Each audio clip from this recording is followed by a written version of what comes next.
Assalamualaikum warahmatullahi wabarakatuh. Oke guys, di sini kami dari kelompok 4. Dan di sini saya Ira Ardiana dan juga Aulia Rahma. kami akan membahas tentang Tentang apa ya? apa dong?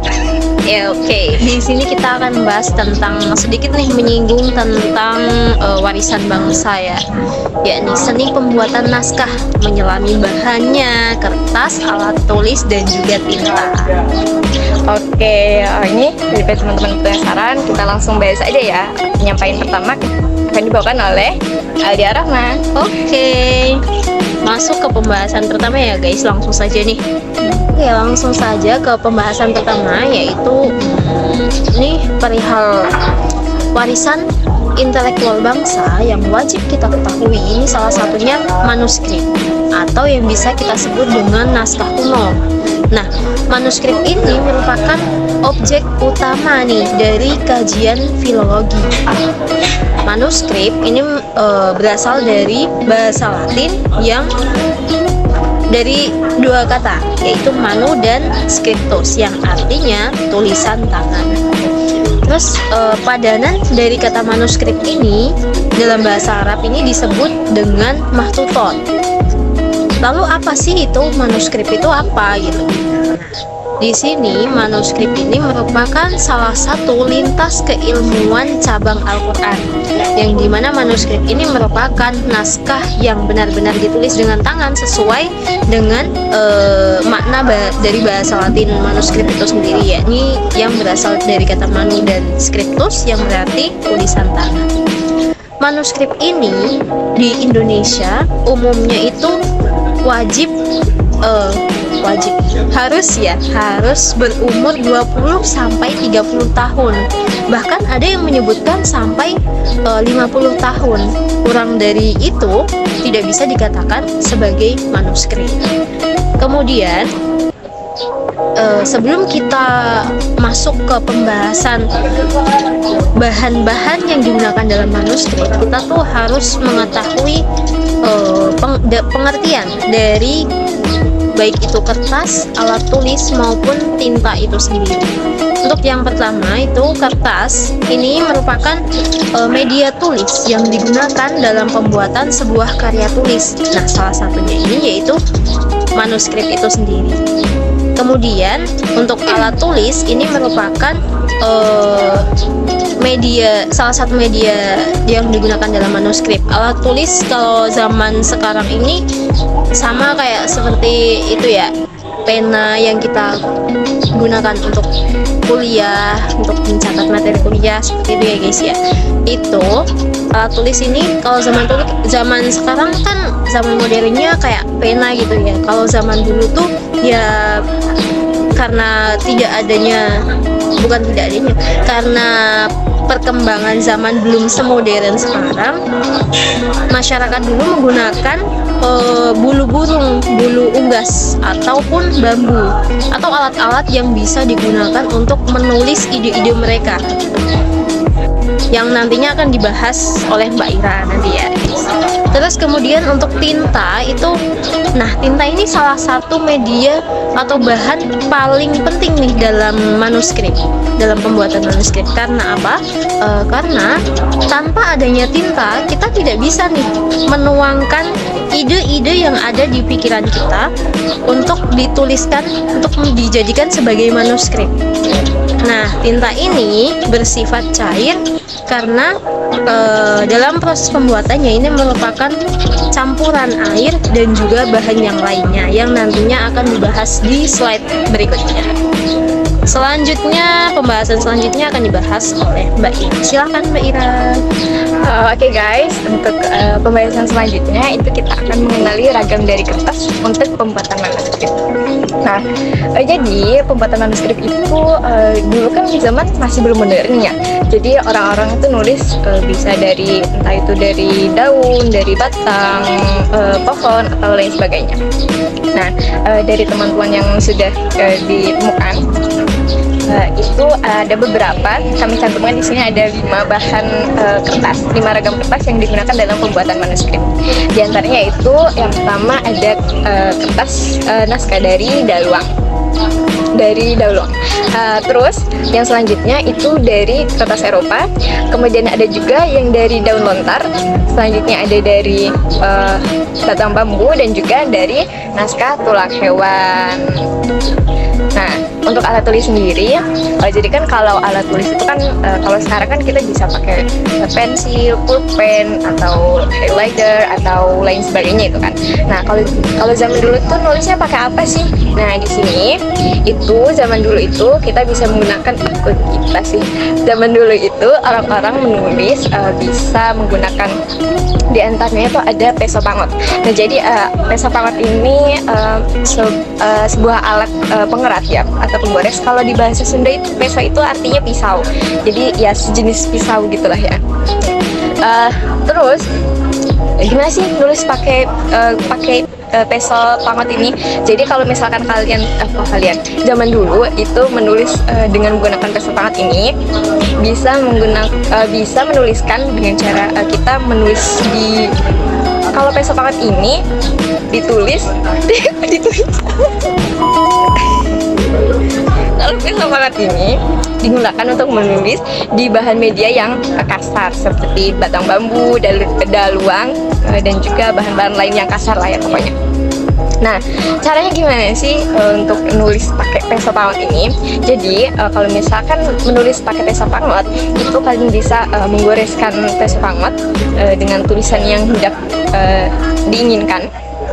Kemudian dibubuhi dengan minyak kemiri bakar. Dibubuhi oleh kemiri bakar. Nah, jadi setelah dibubuhi oleh kemiri bakar ini, tulisan yang sudah di bahan-bahan media yang sudah digoreskan oleh peso pangot ini nantinya permukaannya akan berubah menjadi hitam. Tapi kalau misalkan yang tidak tergores itu nanti akan menjadi warnanya itu mengkilat. Kemudian untuk alat tulis selanjutnya ini digunakan untuk bahan-bahan yang lembut kasih sayang. Terus nah, untuk penulisan dalam media yang lembut itu kalian bisa menggunakan lidi ijuk. Lidi ijuk itu merupakan bahan yang salah satu bentuk dari lidi ijuk tuh yang biasa digunakan kita nyapu itu loh guys. Jadi lidi ijuk itu kalau kalian misalnya di rumah ada sapu lidi, kalian tahu sapu lidi karena ini kan zaman meskipun kita sudah berada di zaman modern tapi kan masih ada lah ya orang-orang yang pakai sapu lidi, nyapu pakai sapu lidi. Contohnya bapak-bapak pembersih jalan yang di Juras itu kan masih menyapu pakai sapu lidi. Nah, itu sapu lidi itu lidi ijuk itu yang seperti itu. Nah, kemudian untuk alat tulis selanjutnya itu ada bilah bambu. Nah, kalau bilah bambu ini bisa digunakan sebagai alat tulis itu dengan caranya itu dijemur terlebih dahulu sampai itu benar-benar kering dan berwarna kekuning-kuningan.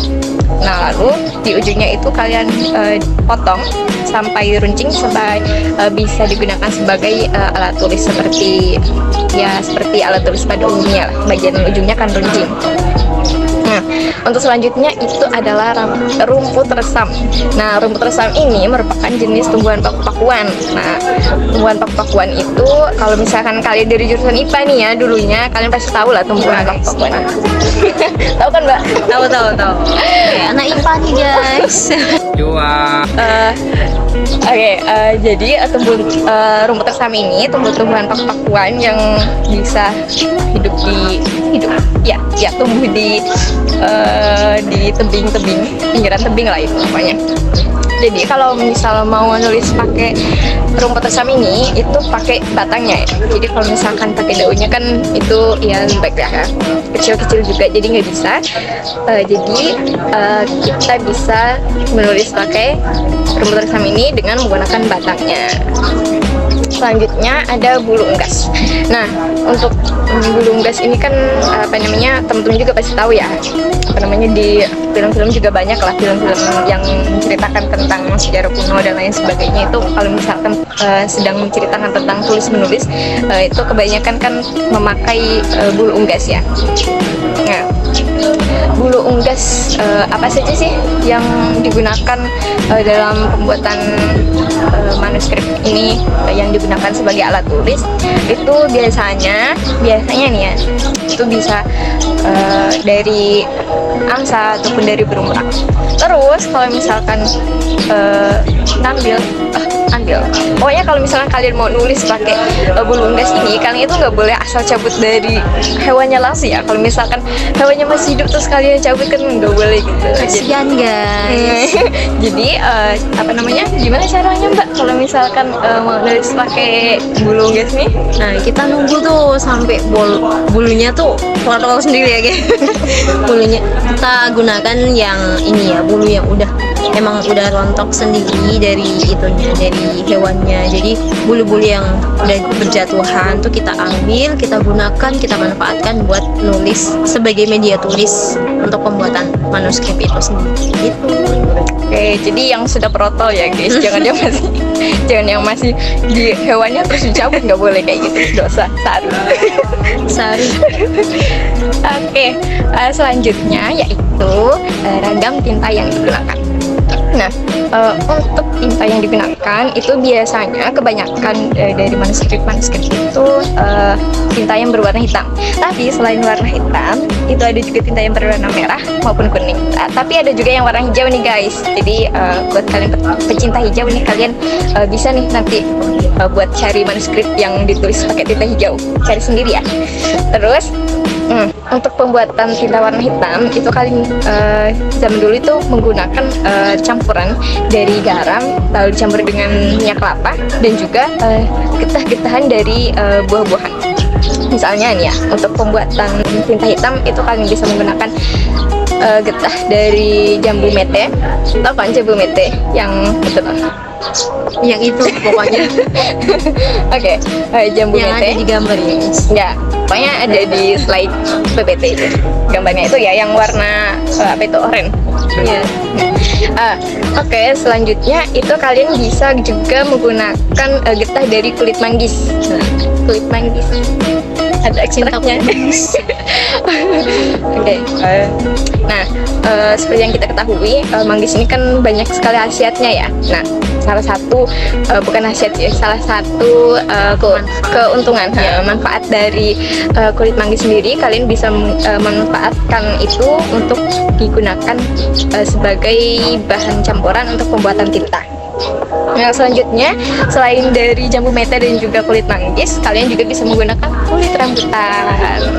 Nah, kemudian untuk tinta yang warna merah dan juga warna kuning, itu kalian bisa campurkan putih telur. Kalian bisa campurkan putih telur sebagai perekat ya. Jadi bahan utama dicampurkan dengan putih telur. Nah, bahan utamanya untuk warna kuning itu kalian bisa gunakan apa namanya, kunyit yang sudah tua, kemudian dicampur sama putih telur sebagai perekatnya. Nah, kalau untuk yang warna merah itu kalian bisa pakai daun sirih dan juga kapur sirih. Terus juga ada apa itu, daun inai ya guys. Kalau dari bahasa Melayu tuh biasa disebut dengan daun inai namanya. Kalau di Jawa tuh biasanya disebut dengan daun pacar, atau yang biasa kalian buat kutekan itu ya, daun-daun yang bisa dibuat kutekan zaman kecil. Kalau aku zaman kecil pakainya daun inai itu guys. sama sih, dulu aku juga pas kecil sering banget. Nah, itu bisa kalian manfaatin tuh buat dibikin jadi campuran tinta untuk pembuatan manuskrip itu sendiri. Oke, itu dia ya, ragam-ragam tinta, juga ragam-ragam alat tulis dan juga kertas yang digunakan dalam pembuatan manuskrip. Seperti Itu guys. Jadi tambahan sedikit ya. Jadi tinta dalam manuskrip itu umumnya memang warnanya hitam. Tapi ada juga yang memakai tinta merah, kuning ataupun hijau. Nah, itu biasanya digunakan di awal surah atau pertengahan surah seperti itu. Oke, mungkin itu penjelasan dari kami terkait bagaimana sih pembuatan manuskrip, media yang dibutuhkan dalam pembuatan manuskrip seperti kertas, alat tulis, dan juga tinta yang digunakan. Ada tambahan lagi ya? Oke, cukup itu dari saya. Oke, udah ya, segitu aja. Teman-teman barangkali ada tanggapan, kritik, pertanyaan maupun saran bisa kalian cantumkan di kolom komentar. Jangan lupa like-nya, subscribe, dan juga komennya. Oke guys, oke, sekian dari kami. Assalamualaikum warahmatullahi wabarakatuh. Bye bye.